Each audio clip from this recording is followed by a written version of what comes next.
Dahulu kala hiduplah seorang raja dan ratu yang sangat jahat. Raja itu bernama Ahab dan ratunya bernama Izebel. Mereka membenci Tuhan dan menyembah ilah-ilah palsu. Mereka juga bertindak sewenang-wenang kepada rakyatnya. Elia berkata kepada Raja Ahab yang jahat, "Demi Tuhan yang hidup, Allah Israel yang kulayani, sesungguhnya tidak akan ada embun atau hujan pada tahun-tahun ini, kecuali kalau kukatakan." Kemudian datanglah firman Tuhan kepadanya, "Pergilah dari sini, berjalanlah ke timur, dan bersembunyilah di tepi sungai Kerit, di sebelah timur sungai Yordan. Engkau dapat minum dari sungai itu, dan burung-burung gagak telah kuperintahkan untuk memberi makan engkau di sana." Lalu Elia pergi dan ia melakukan seperti firman Tuhan. Ia pergi dan diam di tepi sungai Kerit di sebelah timur sungai Yordan. Pada waktu pagi dan petang burung-burung gagak membawa roti dan daging kepadanya, dan ia minum dari sungai itu. Tetapi sesudah beberapa waktu sungai itu menjadi kering sebab hujan tidak turun di negeri itu. Maka datanglah firman Tuhan kepada Elia, "Bersiaplah pergi ke Sarpat, yang termasuk wilayah Sidon, dan diamlah di sana. Ketahuilah aku telah memerintahkan seorang janda untuk memberi engkau makan." Sesudah itu Elia bersiap lalu pergi ke Sarpat. Setelah ia sampai ke pintu gerbang kota itu, tampaklah di sana seorang janda sedang mengumpulkan kayu api. Elia berseru kepada perempuan itu, katanya, "Cobalah ambil bagiku sedikit air dalam kendi supaya aku minum." Ketika perempuan itu pergi mengambilnya, ia berseru lagi, "Cobalah ambil juga bagiku sepotong roti." Perempuan itu menjawab, "Demi Tuhan Allahmu yang hidup, sesungguhnya tidak ada roti padaku sedikit pun, kecuali segenggam tepung dalam tempayan dan sedikit minyak dalam buli-buli.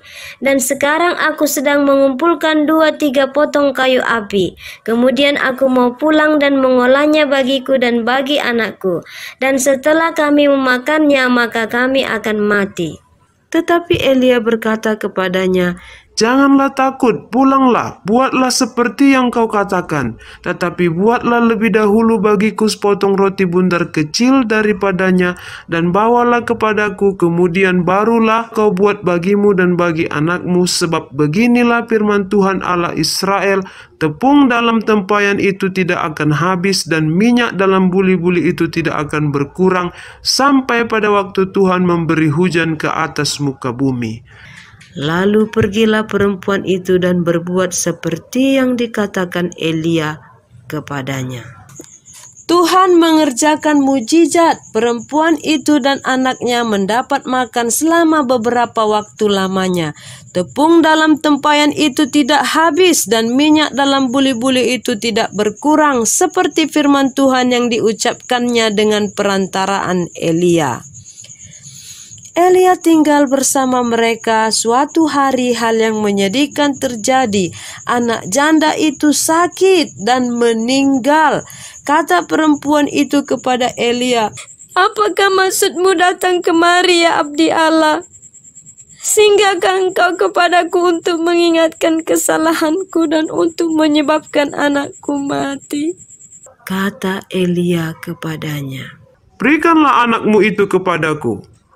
Elia mengambilnya dari pangkuan perempuan itu dan membawanya naik ke kamarnya ke atas dan membaringkan anak itu ke tempat tidurnya. Sesudah itu Elia berseru kepada Tuhan, katanya, "Ya Tuhan Allahku, apakah engkau menimpakan kemalangan ini atas janda ini juga, yang menerima aku sebagai penumpang dengan membunuh anaknya?" Lalu ia mengunjurkan badannya di atas anak itu 3 kali dan berseru kepada Tuhan, katanya, "Ya Tuhan Allahku, pulangkanlah kiranya nyawa anak ini ke dalam tubuhnya." Tuhan mendengarkan permintaan Elia itu dan nyawa anak itu pulang ke dalam tubuhnya sehingga ia hidup kembali. Elia mengambil anak itu, ia membawanya turun dari kamar atas ke dalam rumah dan memberikannya kepada ibunya. Kata Elia, "Ini anakmu, ia sudah hidup." Kemudian kata perempuan itu kepada Elia, "Sekarang aku tahu bahwa engkau abdi Allah dan firman Tuhan yang kau ucapkan itu adalah benar."